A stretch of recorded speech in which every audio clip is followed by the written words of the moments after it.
ಅಂತಹ ಸಂದರ್ಭದಲ್ಲಿ ಅವಳ ತಂದೆ ಒಂದು ಮಾತನ್ನು ಹೇಳಿದನಂತೆ, ನೀನು ಹೀಗೆ ಮಕ್ಕಳಾಟಿಕೆ ಮಾಡಿದ್ರೆ ನಿನ್ನನ್ನು ಹಿಡಿದು ಪುಲಾಮಾಸುರನಿಗೆ ಕೊಡುವುದಕ್ಕೆ ಉಂಟು.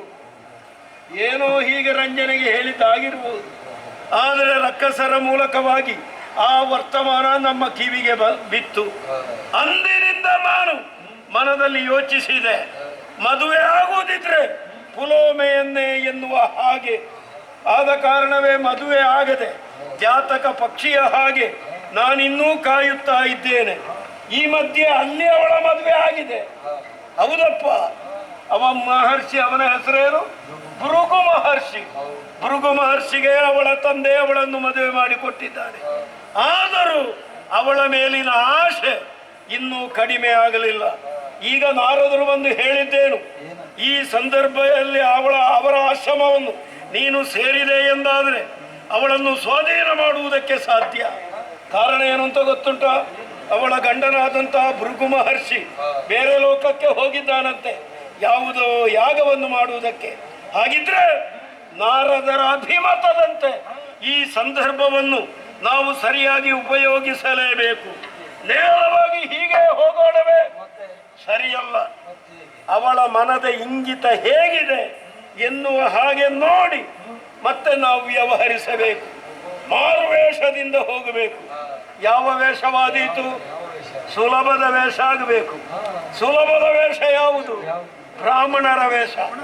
ಬೇರೆ ಯಾವ ವೇಷ ಮಾಡಬೇಕಿದ್ರೂ ಕಷ್ಟ ಉಂಟು, ಬ್ರಾಹ್ಮಣರ ವೇಷ ಮಾಡುವುದಕ್ಕೆ ಬಹಳ ಸುಲಭ ಉಂಟು. ಯಾಕೆ? ಇದ್ದದನ್ನೆಲ್ಲ ಬಿಚ್ಚಿ ಒಂದೇ ಬಟ್ಟೆಯಲ್ಲಿ ಇದ್ರೆ ಆಯ್ತು. ಹಾಗಿದ್ದರೆ ತಡ ಮಾಡುವುದಲ್ಲ, ಬ್ರಾಹ್ಮಣನಾಗಿ ಅವಳ ಸನಿಹಕ್ಕೆ ಮುಂದುವರಿಯುತ್ತದೆ.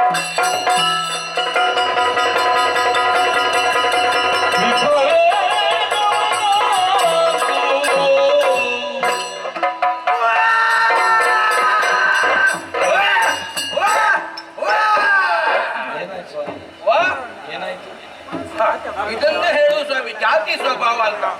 ನಮ್ಮ ಕ್ರಮವೇ ಹಾಗ. ಬರುವಾಗ 3 ಅಟ್ಟಹಾಸ, ಹೋಗುವಾಗ 2 ಅಟ್ಟಹಾಸ.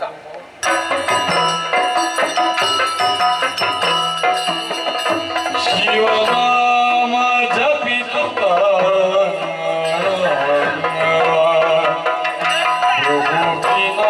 ನಮಗೆ ಬರನು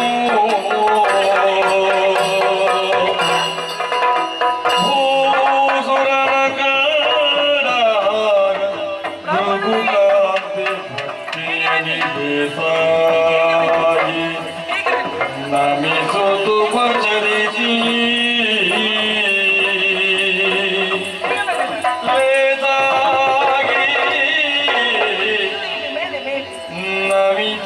ಭಜರಿಸಿ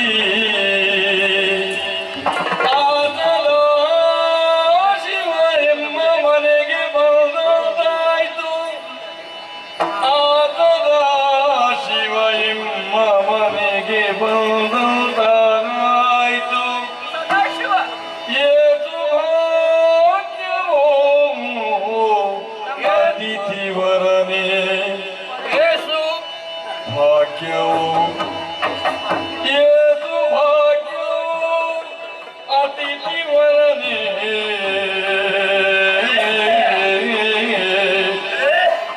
ನಮಿದುದು ಭಜರಿಸಿ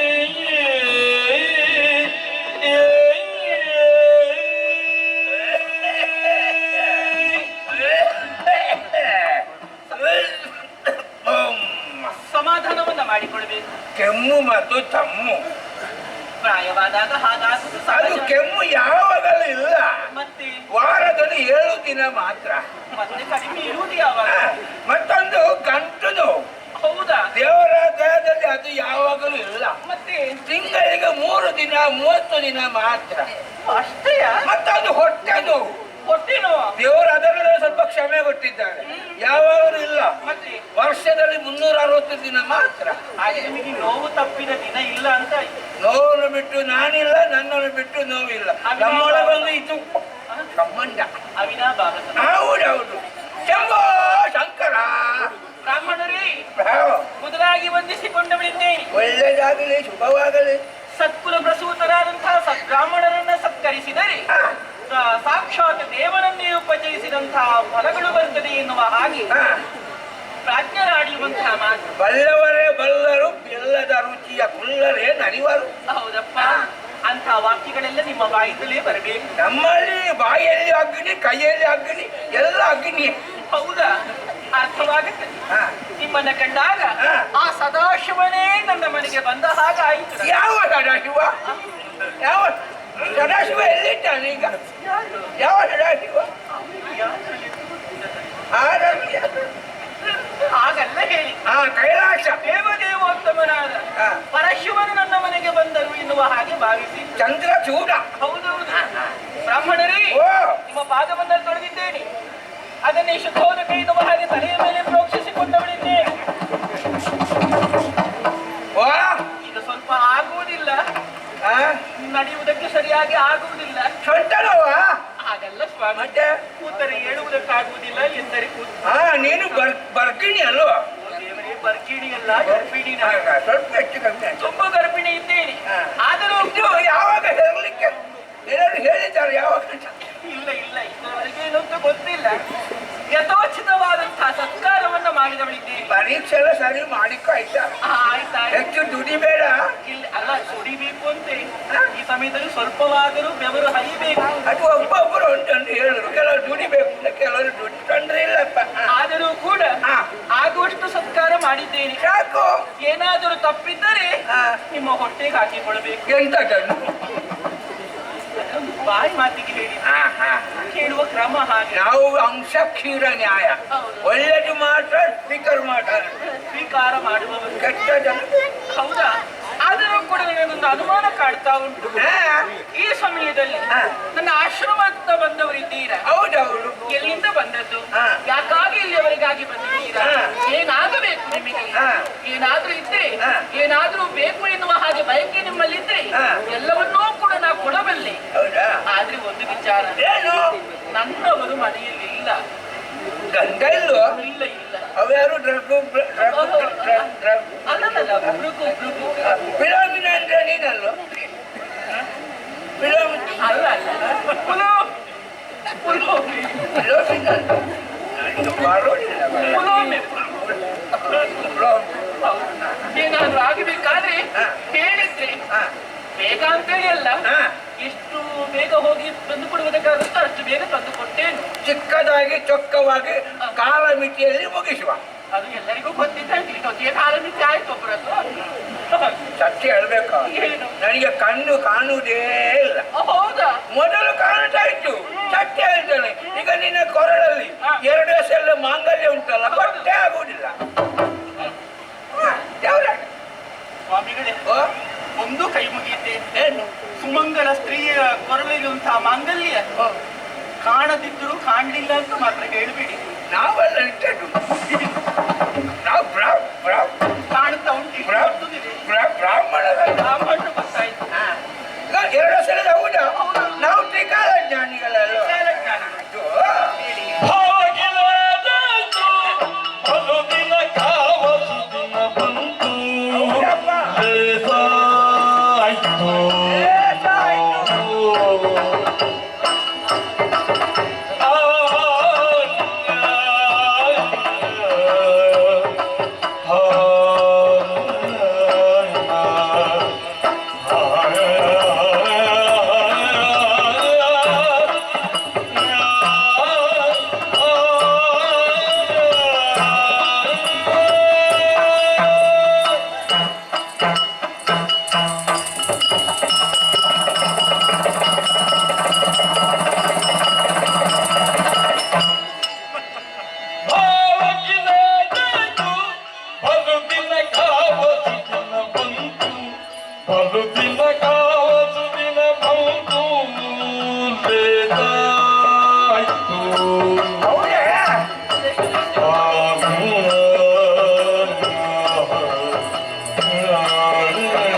ಬೇಗಾಯ್ತು.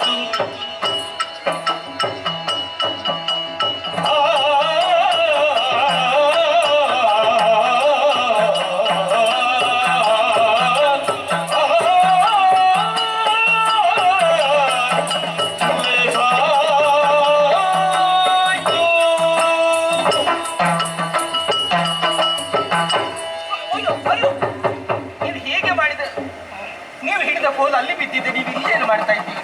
ನನ್ನ ಇದ್ದೇನೆ ಉಂಟು ಅಲ್ಲಿ. ಕೈ ಕಾಲು ಹೇಳಿದಾಗ ಕೇಳಿಲ್ಲ. ಮತ್ತೆ ಯಾಕೆ ನಿಮಗಿತ್ತು ಕೆಲಸ ಮಾಡುವ ಹುಮ್ಮಸ್ಸು? ಇವುಗಳೊಬ್ಬರು ಕಿರಿಕಿರಿ ಮಾಡುದು. ಹೌದಾ? ಇವ ಟಂಕಿಗೆ, ಇವ ಬಾಡಗೆಗೆ ಅಂತ. ಯಾವ್ದಾದ್ರು ಒಂದು ಕಡೆ ಹೋದ್ರೆ ಒಳ್ಳೇದು.